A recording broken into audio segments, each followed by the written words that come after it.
I want us to talk about trust. Yes, my friends, I want us to talk about trust. What is trust to you? Why should you trust somebody or why should you trust something? And hey, how do you know that you cannot trust something anymore? And how can you bounce back to trust again? Well, hello, my name is Fosca, aka Blessed. Welcome to Brand New Day.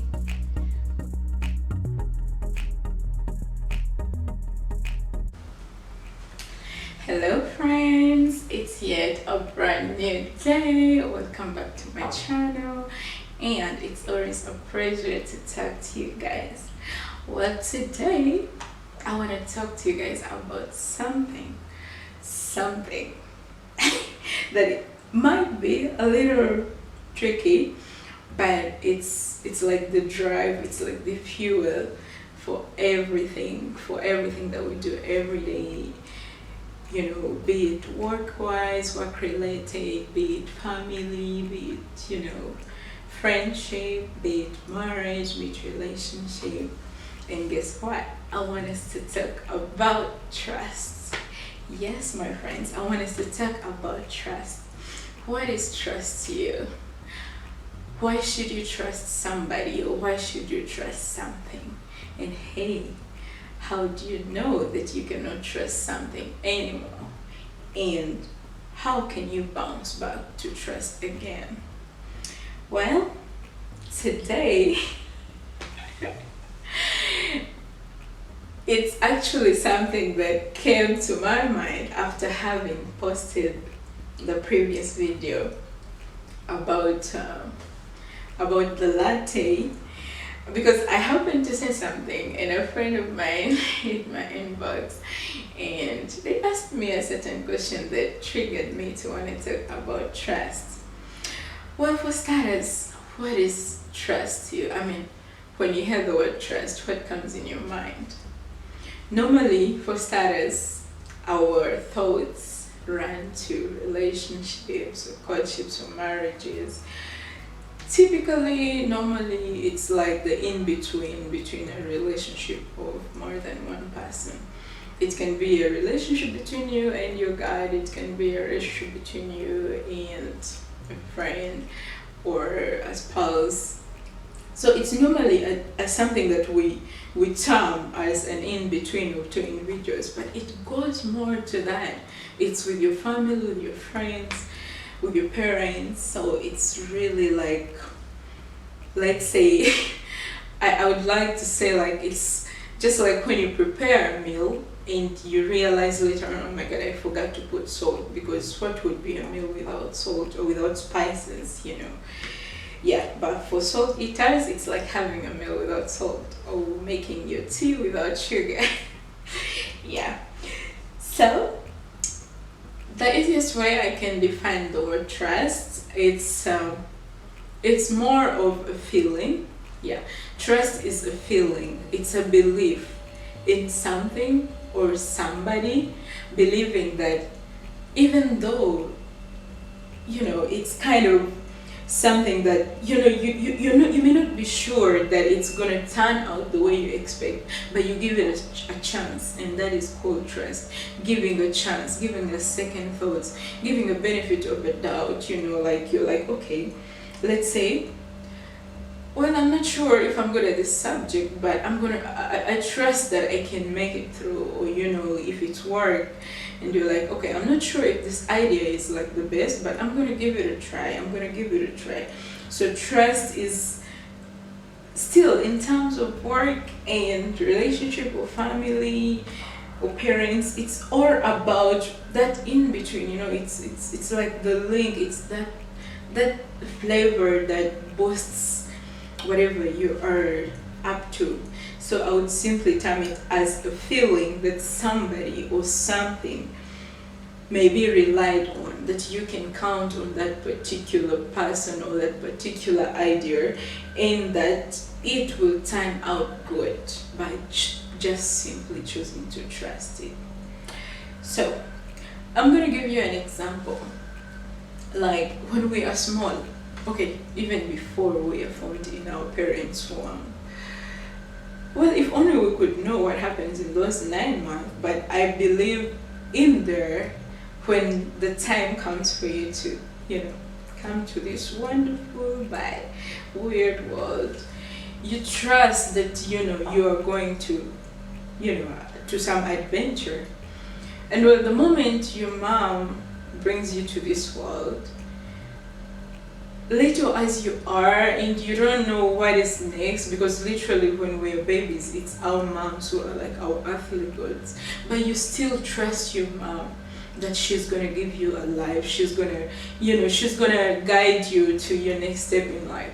And because you trust your mom, I think I do understand why when babies are small and like maybe they cry or they're hungry or something, they always run to their parents because they trust that mama loves me, mama will take care of me, mama would never hurt me, mama will always be there. So it's something that we are born with, we are born trusting. And of course with our parents they trust, because imagine when you have a toddler and certainly they are 6 months and then you start to give them solid food, so you trust that okay, my baby is now, this little teeth can chew food. And then certainly the kid is growing, so you trust that okay, my baby is ready to crawl. And then you put them down, even you're scared that maybe they will hurt themselves or anything, but you trust that surely they will fight and they will crawl, and certainly they will stand up and they will walk and then they will run. And then later on you enroll them in school and you trust they are going to do well, they are going to start, they are going to build to be independent and mix with their mates. And certainly the once a fetus to a baby and now is a grown-up boy, a grown-up girl, and later on they're independent grown-ups. And it's all revolves around trust. The same thing applies to work.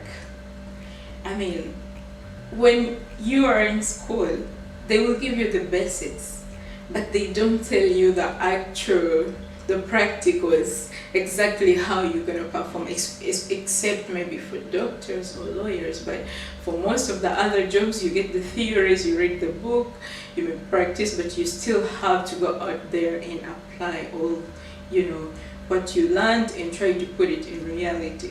So still you have to believe, you have to trust that I can do this. And at the end of the day, you get an idea and then you're like, okay, I'm going to unveil this to my boss, I'm going to suggest this to my boss, or I'm going to start up a certain business. Yes, you're like, for most entrepreneurs out there, the most successful ones, the ones that we admire, it all started with an idea at a certain time, maybe in the morning, in the afternoon, in the night, and then they had to believe, they had to trust in themselves, they had to find trust that hey, we can make it out there. I mean, I trust that this idea is different, is unique, so it's gonna make me shine, it's gonna make me money, it's gonna give me a name. And it's the same that applies to authorities, it's the same that applies to sports people. It starts with you trusting that you can and believing in yourself that you can. So literally in everything that we do, that spice called trust, it should be there. It's the drive. If it's a car, it's like the engine. Yeah, so we really need to rely on that small word called trust. Yeah. And another example, let's say in relationships, it can be marriage or a courtship, and without trust, it's no more. Believe me when I say this, I'm gonna say this again, and please girl, just understand my point of view. When I said my heart told me, I did not mean that I trust my heart 100%. This little heart of mine has made so many wrong decisions in my life before, And some of them I still regret, but then others I'm grateful because they were great lessons which I have learned, and hopefully those lessons are going to take me to better positions or better places. So I do not trust my heart 100%, but I trust the fact that my heart is strong. It can rebuild. The same way I trust that in case my leg or my arm knocks something, I trust that I'm strong. I'm a strong believer, so I trust that I can always pick myself up, and I'll get the necessary treatment and move on. The same thing with disappointments. Let's say in relationships, or let's say in ordering things online. At first, you'll be disappointed, you'll be angry, but then little by little you build the trust. You're like, okay, I should give it a try. Maybe I was unlucky the other time, but this time I'll be lucky. So it's always so, like I was telling you guys, be it in a relationship, be it work-wise, be it in a marriage, something is always gonna come around, But when things go wrong or things don't go as expected, it doesn't mean that you curse, you hate, you still have to forgive, and once you have forgiven, the trust will come back eventually. Maybe it may not be the same as before, and there is always something that will make you think, what if? But that's the way it is. Like I told you about the babies, you're born, you trust your mother, and then sooner or later your mother has to trust that you will be on your own. And it's a process, it's a challenging one, it's a sacrifice, but we really need it. And as believers, to my Christian friends, what does the Bible tell us? I'm going to read from Proverbs 28. There is a verse, Proverbs 28, verse 26. There is a verse that tells us about trust. And it says, trust in the Lord with all your heart, and do not lean on your own understanding. In my little understanding, as believers, when you trust in God, doesn't mean that things are going to work out like, boom. No, it's a process. First you pray, and then you believe, and then trust that God is going to answer your prayer. And that's simple as that. The same thing you do, to a child, to school, your exams, the same thing you do at your job. You give it your best, you do your part, and the rest you trust that sooner or later it will work in your favor. It will turn out the way you expected, the way you planned, So we can do without trust. I mean, if we choose not to trust, then it means we will live empty. We will live like there is no tomorrow. Like, we will not be accountable. We will not be confident. We will not be faithful, So trust is very, very important and very, very necessary in different relationships that we are in different fields that we are in. We have to trust our workmates, we have to trust our spouse, we have to trust our friends, we have to trust our family, our relatives, so that we will feel we have somebody or something that we count on. Yeah. So that's it for today, friends. And I really appreciate that you challenged me about this one. Keep more of those coming. I really love that we get to talk about things. I get your perspective and you get my perspective. Otherwise, I love you guys. And remember, every day is a brand new day. It's a fresh start for you and me. We can start over, step by step, no matter how many disappointments we've had, no matter how many heartbreaks we've had, no matter how many challenges we have encountered, but we can always start afresh to teach ourselves to trust again, to love again, to be happy again, to be ambitious again. There is always a chance to start somewhere. Yeah. Otherwise, I love you guys. Stay safe. And don't forget to please subscribe, like, comment, suggest. I really appreciate